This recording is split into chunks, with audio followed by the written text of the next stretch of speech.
ปาดเบิ่งมินตาแตงกินเป็นยังนี่เอาเป็นสเกาตา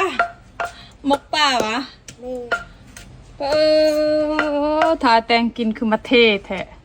ใส่เบิ่งดูยานกเพชรเข้าตาก็ต้องก้มเบิ่งลายโอ้เงยหน้าขึ้นแล้วก็ตั้มล่าสุดหมกป่าทุกคนหมกป่าหมกอันเทว่าใส่แว่นตรงแว่นตาเจ้ามักสุดว่าหมกป่าคอลลาเจนและกูตาเด้อเจ้า